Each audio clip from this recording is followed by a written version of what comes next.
Hello everyone, welcome back to Knock Knock AR Education. Myself Alka Singh Chauhan. So आज के इस session में हम IIT JAM MA 2020 के जो भी इंटीग्रल कैलकुलस के क्वेश्चंस हैं वो सारे डिस्कस करने वाले हैं. तो let's get started with the question number 1. Question number 1 ने बोला है कि area bounded by the curves x square plus y square is equals to 2x and x square plus y square is equal to 4x and the straight line y is equal to x and y equal to 0 is. यानी कि क्या है कि हमें चार curves जो हैं वो गिवन है. क्या है? x square plus y square is equals to 2x, x square plus y square is equal to 4x and next we have y is equal to x line and y equal to 0 line. इन चार curve से मिलके जो भी एक bounded reason बन रहा है हमें उसका एरिया पूछा गया है. अगर आप ये ध्यान से देखोगे तो this is x square minus 2x plus 1 minus 1 plus y square equal to 0. So ये बेसिकली एक सर्कल को रिप्रेजेंट कर रहा है जिसका जो हमारे पास सेंटर है वो 1,0 है एंड रेडियस 1 है. इन अ सिमिलर वे अगर आप इस वाले को देखोगे तो this is x square minus 4x plus 4 minus 4 and plus y square is equal to 0. So this represents a circle of center 2,0 with radius 2, right? तो ये हमारे पास एक सर्कल को रिप्रेजेंट कर रहा है, ये भी एक सर्कल को रिप्रेजेंट कर रहा है. ये लाइन है. अब इनको ड्रॉ करके देखते हैं कि एक्चुअल में हमारे पास रीजन ऑफ इंटीग्रेशन जो है वो क्या आ रहा है. ओके तो सबसे पहले हमने क्या किया, हमने एक 1,0 जो हमारे पास सेंटर है उसको मानते हुए हमने क्या कर दिया, एक सर्कल ड्रॉ कर लिया एंड फिर अगेन 2,0 एंड रेडियस 2 का देखते हुए हमने वापस से जो एक सेंटर है उसको ड्रॉ कर लिया. और अब हम ये ड्रॉ कर देते हैं लाइंस.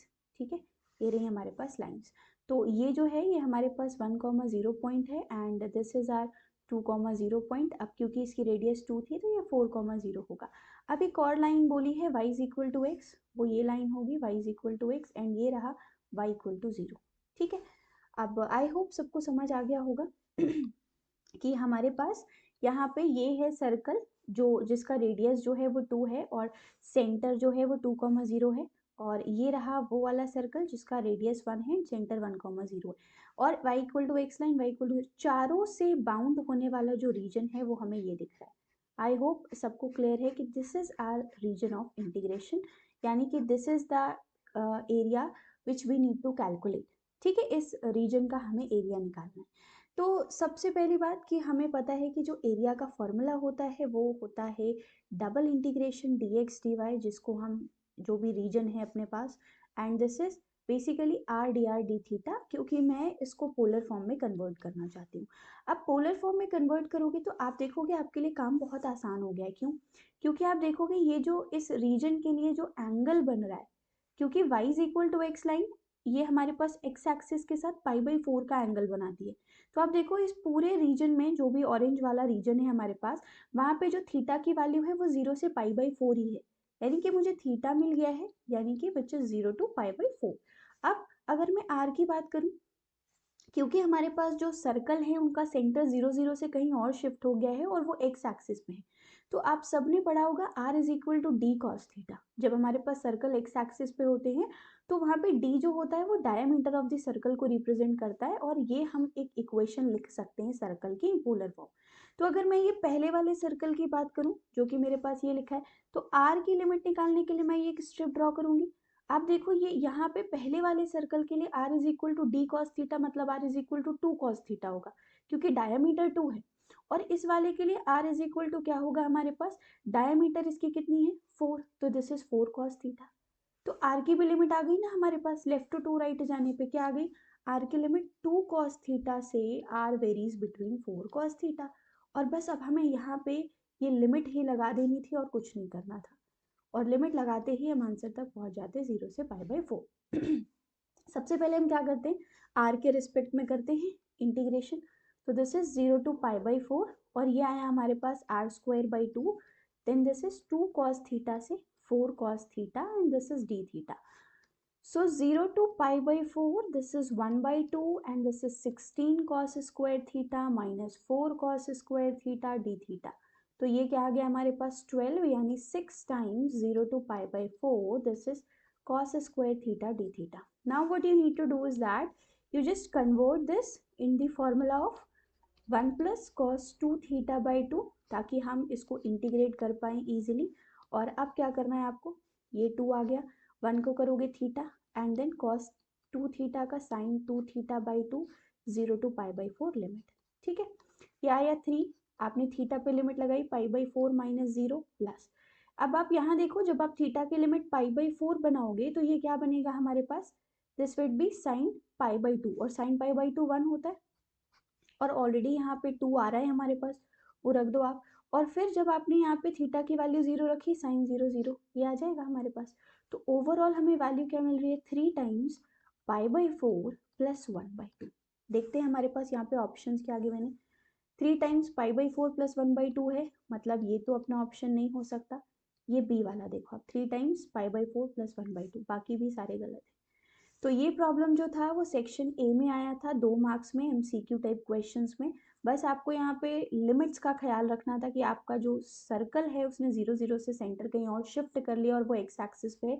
तो ये जो आपने इक्वेशन ऑफ सर्कल पढ़ी है इन पोलर फॉर्म में, आपको ये अप्लाई करनी थी। और थीटा की limit y is equal to x line से पता चल रहा है, पूरे रीजन में थीटा 0 से पाई बाई 4 ही है विद एक्स एक्सिस। ठीक है, सो ये था हमारे पास क्वेश्चन नंबर 1 जो कि आया था 2020 में।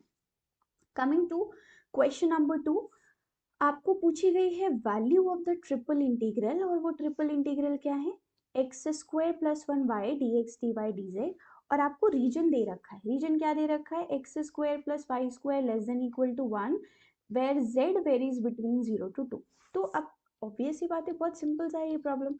यहाँ पे आपको दे रखा है x square plus 1 d x D Y d z, region को देखते हुए हमें पता लग रहा है कि z की लिमिट जो है वो 0 से 2 जा रही है, तो ये कहाँ कन्वर्ट हो गया, 2 times x square y plus 1 d x D y, क्योंकि z का जब आप इंटीग्रेशन करोगे तो 0 से 2 लिमिट आ जाएगी और अपने आप ही यहाँ 2 आ जाएगा। अब बचता है एक्स वाई प्लेन का, हमें वहाँ पे लिमिट देखना। ठीक है, तो ये जो रीजन है इसका जब आप प्रोजेक्शन निकालोगे 2D प्लेन पे तो वो यही बनेगा, जो कि क्या है हमारे पास, सर्कल है और उसके इंटीरियर को रिप्रेजेंट कर रहा है। ठीक है, इस वाले रीजन को। तो इसके लिए आप देखो हम इसको पोलर फॉर्म में कन्वर्ट कर सकते हैं इजीली। एक्स को आर कॉस थीटा रखोगे आप, तो this would be r cube cos theta and sine theta, क्योंकि वाई आर साइन थीटा है, plus 1 d x D y क्या होता है, आर डी थीटा। अब थीटा की लिमिट हमें पता है 0 से 2 पाई जा रही है, और आर की लिमिट भी हमें पता है कहाँ से कहाँ जा रही है, 0 to 1, क्योंकि रेडियस, क्योंकि जब आप ये स्ट्रिप ड्रॉ करोगे तो देखो आर इक्वल टू 0 से 1 पे जा रहा है और थीटा ये 0 से 2 पाई पूरा कवर कर रहा है। ठीक, now what we can do is that, अगर आप पहले वाले इंटीग्रल को देखो, 0 से 1 0 से 2 pi, 2 sine theta cos theta, sine 2 theta बन जाएगा और ये आर की पावर 4 बनेगा, दिस इज साइन 2 थीटा। ठीक है, डी थीटा, प्लस नेक्स्ट वाले को देखो, 0 to 1 0 से 2 pi and this is 2 R D R D theta. अब एक चीज यहाँ पे ऑब्जर्व करोगे अगर आप, तो बहुत आसान हो जाएगा। देखो, अगर आप थीटा के रिस्पेक्ट में इसको करोगे, मतलब कुछ कैलकुलेशन जो है ना, वो ज़रूरी नहीं है कि आप लिख के करो, थोड़ा सा ऐसे भी देखने की कोशिश करो। साइन 2 थीटा का जब आप इंटीग्रेशन करोगे आपको क्या मिलेगा, माइनस कॉस 2 थीटा बाई 2, और उस पर आप लिमिट लगाओगे क्या, 0 से 2 पाई। अब आप देखो, जब 2 पाई लिमिट रखोगे कॉस 4 पाई बन रहा है विच इज़ 1, 0 की लिमिट रखोगे cause 0 1 which is also 1 minus 1 equal to 0, यानी इस इंटीग्रेशन की वैल्यू आपको 0 मिल रही है कि नहीं मिल रही। देखो, मतलब कुछ काम आपको ना बिना लिखे भी करना होता है, नहीं तो फिर आप लिखोगे तब तो मिल ही जाएगा। अब बचा ये वाला, यहाँ पे जब आप आर के पहले थीटा के रिस्पेक्ट में करोगे 2 पाई आ जाएगा, 2 ऑलरेडी है, ये बना 0 to 1 and this is are D are. तो अभी क्या हो गया, 4 पाई आर स्क्वायर बाई 2 0 to 1, तो ये क्या बनेगा 4 पाई बाई 2, यानी 2 पाई आ गया कि नहीं आ गया। देखो बी ऑप्शन ठीक आ रहा है, 2 मार्क्स पे पूछा गया ये भी, बहुत सिंपल सा प्रॉब्लम था, बस आपको यहाँ पे लिमिट्स का ध्यान रखना था। ठीक है, so I hope now this is clear. अगले क्वेश्चन की तरफ, जो कि है हमारे पास क्वेश्चन नंबर 3, और वो रहा ये। ठीक है, आपको एक डबल इंटीग्रेशन बोला है, 0 to 1 2 वाई से 2 E raise to the power X square D x D Y is equals to K times E raise to the power 4 minus 1, और आपको के की वैल्यू पूछी है। मतलब इन शॉर्ट हमें इस इंटीग्रेशन को सॉल्व करना है। ठीक है, देखते हैं क्या लिखा है, 0 to 1 and this is 2 Y से 2 E raise to the power X square D x D Y. अब आप देखो यहाँ पे x की limit in terms of y दी है, मतलब सबसे पहले हमें x के रिस्पेक्ट में इंटीग्रेट करना है। बट आप एक चीज देखो, E raise to the power X square को इंटीग्रेट नहीं कर सकते हम। तो क्या समझ आया, पहले मुझे y के रिस्पेक्ट में करना पड़ेगा, मतलब this problem is from change of order of integration. और मैंने इसकी लिमिट्स को लिख लिया। लिमिट्स क्या है, x is equals to 2y, x is equals to 2, y equal to 0 and y is equal to 1। इसे आप ड्रॉ करो, देखो this is x is equals to 2y। अब ये है y इज इक्वल टू 1, अगर आप यहाँ पे y इक्वल टू 1 रखोगे, पॉइंट ऑफ इंटरसेक्शन क्या आ रहा है, 2,1 आ रहा है, मतलब ये x is equal to 2 line यहीं से गई है और y इक्वल टू 0। तो ये बन गया हमारे पास रीजन। ऊपर वाला मत बनाना क्योंकि x इज इक्वल टू 0 से बाउंड नहीं हो रहा है, y इक्वल टू 0 से बाउंड हो रहा है। ठीक, अगर फिर भी कंफ्यूजन हो तो मैंने बार बार आपको बोला है लिमिट से चेक कर लो। y का limit 0 to 1 left to right गए, मतलब यहाँ से यहाँ, और x का 2y से 2, यानी parallel to x strip draw करी होगी 2y से 2, तो वहां से भी चेक कर सकते हो आप। अब हमें क्या करना है, हमें बनानी है y की limit in terms of x, यानी हम पैरेलल टू y एक स्ट्रिप ड्रॉ करेंगे। और अब आप देखो ये कहाँ जा रहा है, y इक्वल टू 0 से y is equal to x by 2, और लेफ्ट टू राइट जाओगे तो x की लिमिट आ रही है 0 से 2 E raise to the power X square D Y D X. और अब बस हम इसके क्या करेंगे, इवेल्युएट करेंगे और आंसर आ जाएगा। ठीक है, तो सबसे पहले y के रिस्पेक्ट में करोगे आप तो y आ जाएगा एंड 0 से x बाई 2 dx आ गया। ठीक, ये क्या बना, 0 से 2 x by 2 e raised to the power x square dx. Now what you have to do is that this is a simple substitution problem. तो x square को आप t लेट करोगे तो 2x dx is equals to dt आ जाएगा। तो ये problem कहाँ convert हो गया, दिस इज लिमिट बनेगी क्या, 0 to 4। ठीक है, क्योंकि जब x 0 है तो t भी 0, x 2 है तो वो 4 बन जाएगा। एंड ये क्या बना, e raised to the power t dt, और यहाँ पे 2 ऑलरेडी था, बाई 4 बन जाएगा। ठीक, अब ये क्या बना, 1/4 E raise to the power T 0 to 4, यानी 1/4 E raise to the power 4 minus E की पावर 0 क्या, 1 आया। और देखो ये आपको ऑलरेडी गिवन है, किसके बराबर है, k times e raise to the power 4 minus 1। तो now you compared and you got कि k इज इक्वल टू कितना आ रहा है, 1/4। बट क्योंकि एनईटी टाइप प्रॉब्लम था तो अब आप यहाँ पे क्या लिखोगे, 0.25। ठीक है, ये था इस क्वेश्चन का आंसर। तो ये 3 क्वेश्चंस थे जो 2020 में पूछे गए, जो सिंपल इंटीग्रल कैलकुलस से रिलेटेड थे। तो आई होप इन 3 क्वेश्चंस का डिस्कशन जो है वो आपको समझ आया हो।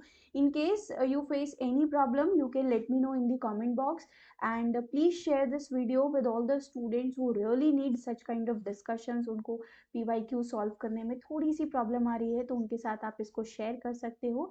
So that's it for this video, and thank you so much for all your support which we have seen in our last videos.